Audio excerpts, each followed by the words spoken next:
Obviously, is a player that we know very well, Rylan Griffen, right? A couple of episodes ago, I talked about how Rylan Griffen potentially was going to be coming back to the University of Alabama. He was on a visit to the University of Alabama. I don't know if I mentioned, but I was aware that Rylan also had visited the university on an unofficial, having been in Tuscaloosa immediately following the end of Kansas's season. Like, he was in Tuscaloosa more than just his quote-unquote official visit back to campus.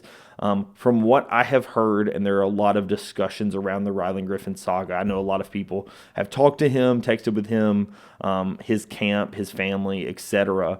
But it sounds like the big thing when you're talking about Rylan Griffen and Nate Oates and staff is the staff had some expectations of what they wanted out of Rylan Griffen.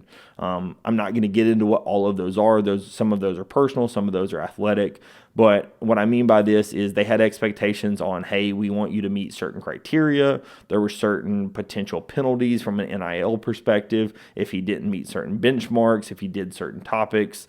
It just seemed to have some certain regulations that I do not think, if it had been a player that had not previously played for Nate Oates, I do not think Nate would have had those same regulations in place.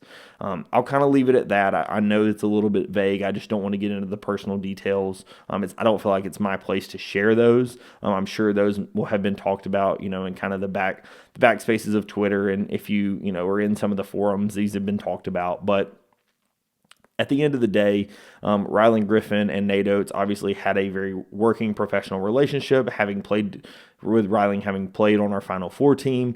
It just didn't seem that the circumstances in which we wanted, Nate Oates wanted to put onto Rylan was something that Rylan was okay with dealing with.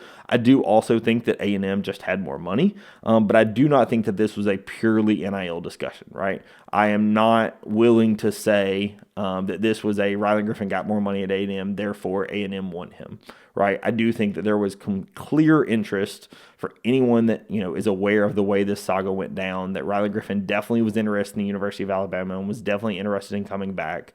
However, circumstances just didn't permit that to happen. Let's just put it that way. What we asked of him, what he asked of us, was not something that both sides were willing to agree on. So in that case, it's better for both sides to kind of, so to speak, part ways and him to sign with a different team.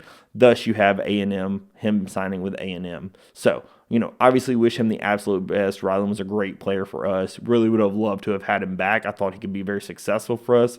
But I do understand why he made the decision that he did when you take all the factors into consideration.